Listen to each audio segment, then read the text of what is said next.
मशहूर कोरियोग्राफर गीता कपूर आज किसी पहचान की मोहताज नहीं है। वो अपने काम से इंडस्ट्री में तो छाई, इसके अलावा वो अपनी पर्सनल लाइफ को लेकर भी छाई रहती हैं। और सबसे बड़ा गीता कपूर की पर्सनल लाइफ का मुद्दा उनकी शादी है। गीता कपूर ने आज तक शादी नहीं की है। इसके पीछे की लोग वजह भी जानना चाहते हैं कि क्या कोई हादसा रहा होगा जिसकी वजह से गीता कपूर ने अभी तक शादी नहीं की है। गीता कपूर चाहें तो वो आज भी शादी कर सकती हैं, लेकिन शायद उनका शादी के रिश्ते से भरोसा उठ गया है। ऐसा नहीं कि गीता का अफेयर्स लिस्ट में नाम नहीं था। वो जिस शख्स के साथ जुड़ी थी उसका खुद एक दिन गीता ने ऐलान भी किया था। जहां लोग उनके अफेयर्स के बाद शादी की अटकलें लगा रहे थे, तो वहीं गीता कपूर ने एक झटके में कह दिया कि मेरा कोई अफेयर नहीं है, मैं सिंगल ही हूँ। गीता का नाम कुछ समय पहले कोरियोग्राफर राजीव खीची के साथ जुड़ा था। दोनों के अफेयर की खबरें खूब चर्चा में थी, लेकिन फिर ये बातें हवा हो गई। राजीव खीची एक्टर, डायरेक्टर और कोरियोग्राफर है। राजीव ने न्यूयॉर्क के मैडिसन स्क्वायर वॉर पर हुए नरेंद्र मोदी के प्रोग्राम को कोरियोग्राफ किया था। इसके अलावा उनके खाते में कोई भी अच्छी फिल्म नहीं आई है। गीता के साथ रिश्ते को लेकर राजीव ने मीडिया में बातचीत करते हुए कहा था कि ये सुनने में थोड़ा अजीब लग रहा है, लेकिन हम दोनों एक दूसरे के बहुत अच्छे दोस्त हैं।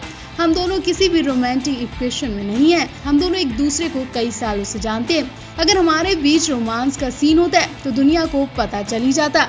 मतलब राजीव ने तो पहले ही मना कर दिया। शायद गीता के दिल में उनके लिए कोई फीलिंग्स होती, लेकिन राजीव ने पहले ही मना कर दिया। और यही वजह है कि शायद गीता उनके बाद से किसी से दिल नहीं लगा पाई। कुछ समय पहले कोरियोग्राफर गीता कपूर ने एक उस लड़के के साथ फोटो डाला था जो लोगों ने उनका बॉयफ्रेंड बता दिया था, जबकि वो गीता कपूर का दोस्त था। गीता कपूर की वो फोटोज खूब वायरल हुई थी, जिसमें वो उस शख्स के साथ क्लोज पोज देती नजर आ रही थी। अब कोई भी वो उनका पति बता सकता था, लेकिन यहाँ तो उन्होंने दोस्त ही बता दिया। तस्वीरों में जाने माने राजीव खीची थे, जो काफी समय से एंटरटेनमेंट इंडस्ट्री में एक्टिव है। बीते दिनों गीता मां ने सोशल मीडिया पर अपनी कुछ फोटो शेयर की थी, जिसमें उन्होंने मांग में सिंदूर लगाया हुआ था, जिस वजह से वो खूब चर्चा में आ गई थी। लेकिन ये हफ्ता उन्होंने महज एक शूट के लिए किया था। गीता ने ये भी बता दिया था कि अभी तो उनके मां का निधन ही हुआ है और अभी वो कैसे शादी कर सकती है। आपको बता दें, गीता कपूर इन दिनों टीवी पर सुपर डांसर चैप्टर 4 में जज की भूमिका निभा रही हैं। इसके अलावा उन्होंने dance India dance, super dancer, India's के मस्त कलंदर, इंडियाज बेस्ट डांसर जैसे रियलिटी शोज को जज कर चुकी हैं। बता दें कि गीता ने 15 साल की उम्र में अपना डांसिंग करियर शुरू कर दिया था। उन्होंने तुझे याद न मेरी आई, गोरी गोरी जैसे गानों में बैकग्राउंड डांसर भी किया। उन्होंने जानी मानी कोरियोग्राफर फराह खान का डांस ग्रुप भी ज्वाइन किया था। इसके बाद वो फराह खान को असिस्टेंट करने लगी थी। गीता ने फराह को कुछ कुछ होता है, दिल तो पागल है, कभी खुशी कभी गम, मोहब्बतें, कल हो ना हो, मैं हूं ना और ओम शांति जैसी फिल्मों में असिस्ट किया था। इसके बाद गीता खुद कोरियोग्राफर बनी और फिजा, अशोका, साथिया, हे बेबी, अलादीन, 30 मार खान के चर्चित गाने शीला के जवानी भी कोरियोग्राफ किया।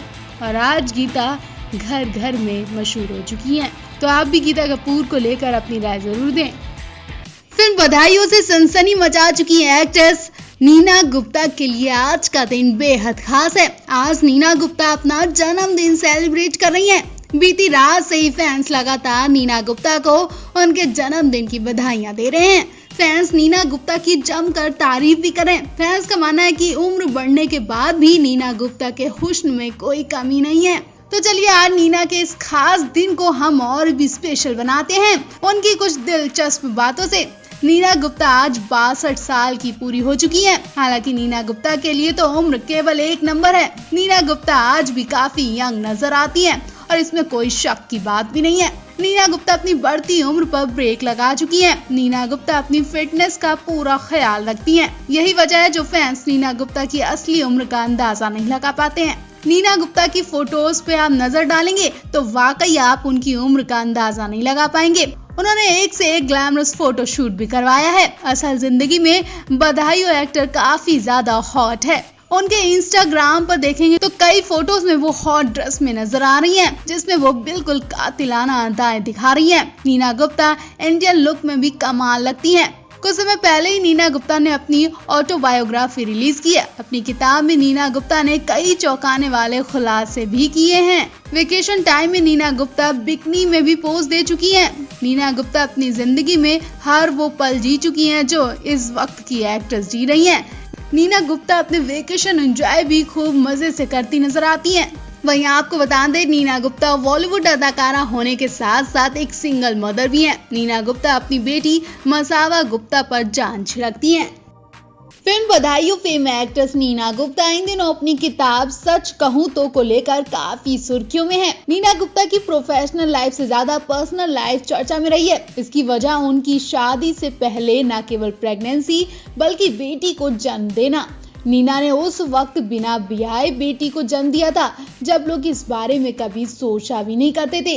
ऐसे में नीना के सामने ये बड़ी चुनौती थी। उन्होंने उस वक्त ऐसी परेशानियों का सामना किया कि शायद उनकी जगह कोई और होता तो वो सुसाइड कर लेता, लेकिन नीना ने हार न मानकर जंग लड़ी और आज नीना हमारे सबके सामने जो है वो तो आप देख ही रहे हैं।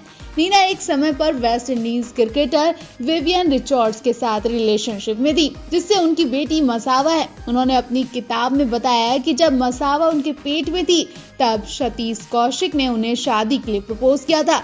सतीश कौशिक ने एक दोस्त के तौर पर नीना का साथ देने के लिए ऐसा किया था। नीना कहती है कि मुझे सिर्फ कंट्रोवर्सी से बचने के लिए शादी करना सही नहीं लगा। मुझे पता था कि अपने फैसले के लिए मुझे बहुत कठिन सवालों का जवाब देना होगा। एक इंडस्ट्री का चेहरा होने के नाते मुझे इन सब के लिए तैयार रहना होगा। अपने ऑटोबायोग्राफी में नीना ने बताया कि एक बार वो अपनी बेटी के साथ विवियन रिचर्ड से मिलने वाली थी, लेकिन मसावा के स्कूल एडमिशन के चलते उन्हें अपना ये प्लान कैंसिल करना पड़ा। नीना ने किताब में लिखा कि मसावा अपने पिता से मिलने को लेकर काफी एक्साइटेड थी। जब मैंने उसे बताया कि आज हम तुम्हारे पापा से मिलने जा रहे हैं तो वो खुशी से चिल्ला उठी, लेकिन मसावा के स्कूल के चलते हमें ट्रिप कैंसिल करनी पड़ी। मैंने विवियन को बताया कि हम सभी आने ही वाले थे, लेकिन किसी वजह से हमने आना कैंसिल कर दिया। लेकिन विवियन ये बात मानने को तैयार नहीं हो रहे थे। उन्हें ऐसा लग रहा था कि मैंने जानबूझकर ऐसा कदम उठाया। विवियन को इसका महत्व समझ में ही नहीं आ रहा था, या हो सकता है कि मैं उन्हें समझाने में कामयाब नहीं रही कि एक बच्चे का स्कूल एडमिशन कितना ज्यादा जरूरी होता है। उन्हें ऐसा लगा कि मैंने जानबूझकर उनसे मिलना नहीं चाहा। उन्होंने गुस्से में कॉल काट दिया और 5 सालों तक हम दोनों से बात नहीं की। उसके बाद विवियन का नाम ही नीना के दिल से निकल गया और आज नीना अपने पति के साथ बहुत खुश हैं। तो आप भी नीना को लेकर क्या कहना चाहते हैं? कमेंट बॉक्स में अपनी राय जरूर दें।